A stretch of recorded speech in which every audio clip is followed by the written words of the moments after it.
O Vasco tá fora da zona de rebaixamento, torcedor. Há 2 meses a porcentagem de chance de queda era de 86%. E hoje a gente dá um passo gigante para empurrar essa zona para bem longe. Nesse vídeo aqui vamos analisar a partida do Vasco, mas eu também escrevi uma crônica sobre o jogo. Se você puder ir lá assistir também, eu ficaria muito grato. Bora pro jogo então, que todos nós sabíamos que seria difícil, mas não que seria tão sofrido do jeito que foi. O primeiro tempo começou com uma iniciativa do América. Afinal, essa partida era primordial não só para nós, mas para eles também. Uma vitória deles embolaria toda a tabela. Os primeiros 10 minutos foi de muita posse de bola do América, mas sem muita objetividade. O time parecia testar a defesa do Vasco para entender como poderia infiltrar. Passados alguns minutos, quando parecia que o Vasco igualaria a partida, foi justamente o momento que o time mineiro cresceu no jogo. O América subiu as linhas e conseguiu empurrar o Vasco inteiro para a defesa. E esse foi o grande problema do time no primeiro tempo. Que a partir do momento que o América consegue fazer isso, o Verratti recua para o meio de campo para fazer o primeiro combate e todas as bolas que o Vasco colocava para ele ganhar na dividida por ali se tornavam uma bola perdida. Porque o centroavante fazia o pivô, abria a jogada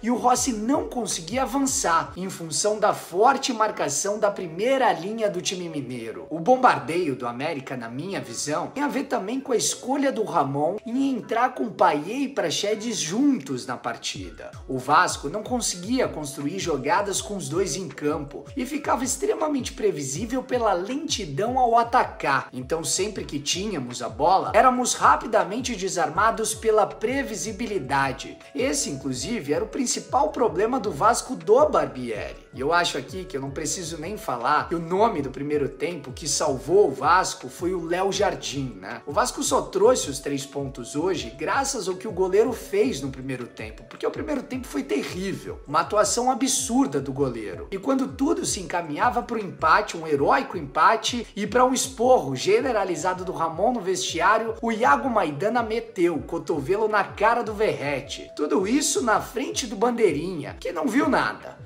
É vergonhoso, né? A arbitragem brasileira é um absurdo. Eu me arrisco a dizer até que se o nosso atacante não tivesse se jogado no chão até o juiz revisar o VAR, nada teria acontecido naquele lance. Mas enfim, vamos pro intervalo, onde, na minha opinião, o Ramon ele comete um pequeno erro ao tirar o Payet. E eu vou te explicar o porquê, torcedor. Lembra aquele jogo contra o ABC em que o Vasco ficou o segundo tempo inteiro com a bola e não conseguia marcar um gol? Então, empatamos aquele jogo no tempo normal porque não tínhamos um jogador de criatividade no meio para pensar algo diferente além de cruzamentos. E hoje, no segundo tempo, foi absolutamente a mesma coisa. O Paulinho ele até tentava girar a bola e procurar algum buraco. O Jair, que entrou muito bem também, tentava algum lance diferente, mas faltava aquela criatividade e genialidade que o Payet tem. Com 1 a menos, ele poderia ter ficado uns minutos a mais. Mas eu também não culpo o Ramon pela dificuldade que o Vasco encontrou. Porque eu acho que o Peck e o Serginho, eles não agregaram muito quando entraram. Porque os dois se lançaram para a área e ficaram tentando cabecear até o final. Onde claramente hoje não daria certo. Porque o América sabia que essa era a nossa especialidade. E iríamos tentar botar a bola na área para o Sebastião e para o Verratti. Mas eu repito aqui, eu acho que o Jair, ele já fazia um ótimo jogo antes do gol. Assumiu a responsabilidade e tentou criar o tempo todo. É uma peça importante que ressurge no Vasco. E foi justamente ele que marcou o gol mais importante do ano pro Vasco.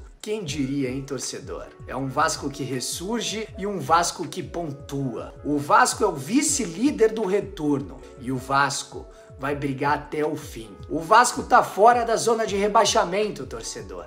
Como é bom falar isso, mas é ainda melhor falar que o Vasco não cai.